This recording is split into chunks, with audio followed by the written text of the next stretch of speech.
Commanding officer of 46 Assam Rifles, Colonel Viplav Tripathi, his wife and son, along with 4 other soldiers, have been killed in an ambush by terrorists in Singnat area, Manipur. Manipur-based People's Liberation Army is suspected behind this attack. Vijay Sharma is joining us for more details on this story. Vijay, an audacious attack taking place there. Give us more details.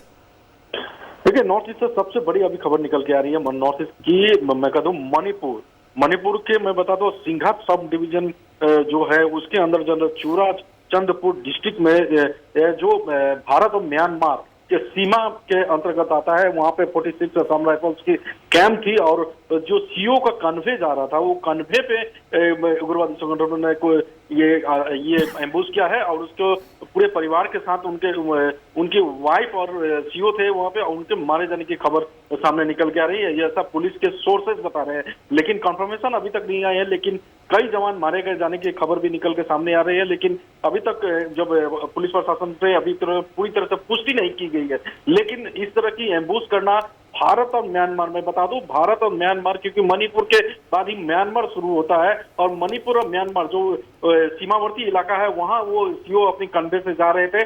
उसी convey के ऊपर उग्रवादी कई संगठनों ने इसके ऊपर ambush करके उनके परिवार के मारने जाने की खबर सामने आई है और ये काफी दुखजनक घटना है और गृह मंत्रालय इस पर पूरी तरह से नजर बना के रखे। लेकिन कितनी नुकसान हुई है, किस तरह से यह हमला किया गया है और कितने जवान मारे गए हैं और किस संगठन ने इसे अंजाम दिया, ये अभी सामने निकल के नहीं आया और क्यों कोई भी उग्रवादी संगठन ने अभी तक इसका जिम्मेवारी नहीं लिया है।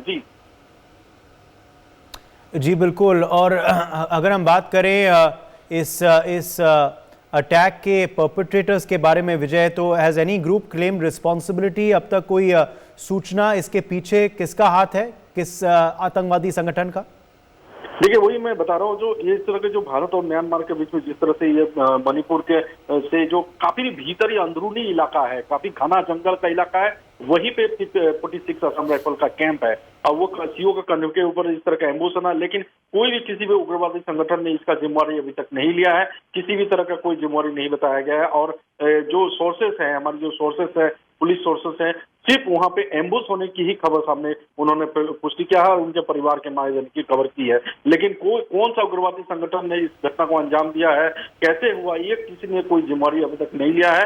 हालांकि सर्च ऑपरेशन भारतीय सेना द्वारा पूरे अंचल को घेर लिया गया है और सर्च ऑपरेशन लगातार जारी है और किसी भी समय फिर से जो ऑपरेशन जो सर्च किया गया है, वहां पे पूरी तरह ऑपरेशन की जानकारी निकल के सामने आएगी।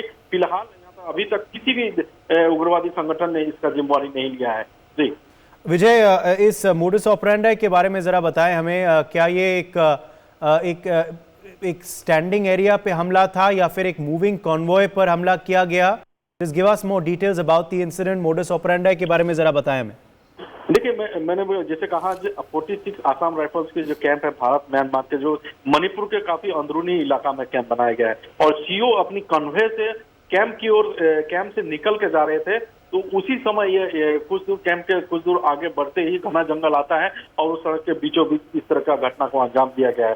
काफी अंदरूनी इलाका है, घना जंगल है, उसी घने जंगल के निकट यह कैंप बनाया गया था और म्यांमार वहां पे राज्य है वहां पे, और उसके बाद से जो उसी सड़क पे उसी रास्ते पे म्यांमार की ओर जाया जाता है। काफी घना जंगल बताया जाता है और सीओ जो कन्वे में जब थे, इनके जो सीओ के कन्वे में कम से कम 4 से 5 गाड़ियां होती है, क्योंकि काफी रिमोट इलाका है और रिमोट इलाके में कई वाहनों की उस पे होती है। पहले एक वार्निंग कार जाती है, चेक होती है, उसके बाद ही कोई कन्वे वहां से गुजरता है। तो इस तरह से उन्होंने कोई भी उग्रवादी संगठन ने जो अंजाम दिया है, उनको पहले से पता था ये सीओ इधर से गुजरेंगे, तभी इस तरह का हमला किया गया है। बहरहाल मणिपुर सरकार इसे काफी गंभीरता से ले रही है और इसे सर्च ऑपरेशन पूरी तरह से मुस्तैद कर दिया गया है। भारतीय सेना के द्वारा चारों ओर को घेर लिया गया है और सर्च ऑपरेशन जारी है।